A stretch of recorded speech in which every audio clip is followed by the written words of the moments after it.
अगर आप अपने जीवन में परेशान रहते हैं और कई मुश्किलों का सामना करना पड़ रहा है, या फिर गुरु पूर्णिमा के मौके पर गुरु या चंद्र दोष से मुक्ति पाना चाहते हैं, तो आप गुरु पूर्णिमा के दिन ये व्रत कथा अवश्य सुनें। हिंदू धर्म में ज्ञान, प्रेरणा और मार्गदर्शन के लिए गुरु पूर्णिमा का बहुत महत्व है। गुरु वे होते हैं जो अंधकार में प्रकाश लाते हैं, अज्ञानता को दूर करते हैं और हमें जीवन का सही मार्ग दिखाते हैं।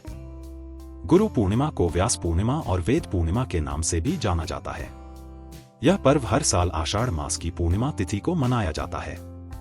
गुरु पूर्णिमा के दिन लोग महर्षि वेदव्यास जी की पूजा करके अपने गुरुजनों का भी आशीर्वाद लेते हैं। गुरु पूर्णिमा का त्योहार हिंदुओं के लिए बेहद खास होता है, क्योंकि इस दिन सनातन धर्म के पहले गुरु वेदव्यास जी का जन्म हुआ था। यह पर्व हर साल आषाढ़ शुक्ल पक्ष की पूर्णिमा को मनाया जाता है। इस दिन वेदव्यास जी की पूजा करने के साथ साथ अपने गुरुओं को भी सम्मान देना चाहिए, उनकी सेवा करनी चाहिए। यहाँ आप जानेंगे गुरु पूर्णिमा की कहानी। गुरु पूर्णिमा का पर्व महर्षि वेदव्यास को समर्पित है। कहते हैं ये वही दिन है जिस दिन हिंदुओं के पहले गुरु वेदव्यास जी का जन्म हुआ था। महर्षि वेदव्यास भगवान विष्णु के अंश के रूप में धरती पर आए थे।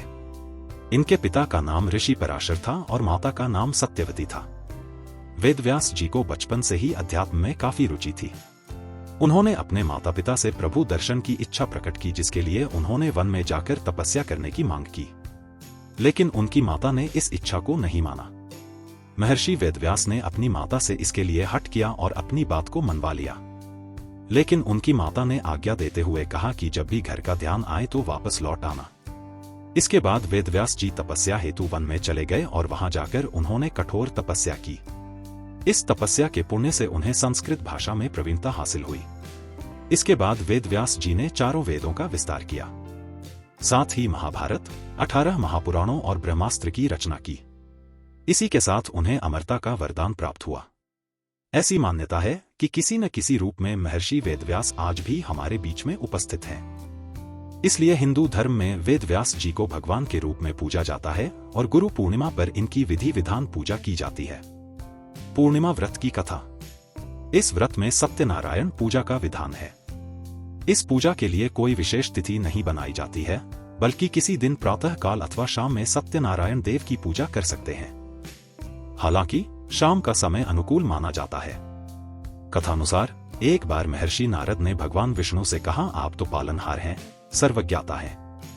प्रभु मुझे ऐसी कोई लघु उपाय बताएं जिसे करने से पृथ्वीवासियों का कल्याण हो। उस समय भगवान विष्णु ने सत्यनारायण पूजा करने की सलाह दी। ऐसा कहा जाता है कि पूर्णिमा तिथि को सत्यनारायण पूजा करने से उत्तम फल प्राप्त होता है। पूर्णिमा व्रत पूजा विधि। इस व्रत को करने के लिए व्यक्ति को दिन भर उपवास रखना चाहिए। संध्याकाल में किसी प्रकांड पंडित को बुलाकर सत्यनारायण की कथा श्रवण करवाना चाहिए। इस पूजा में सबसे पहले गणेश जी की, इसके बाद इंद्रदेव और नवग्रह सहित कुल देवी देवता की पूजा की जाती है। फिर ठाकुर और नारायण जी की, इसके बाद माता लक्ष्मी, पार्वती सहित सरस्वती की पूजा की जाती है।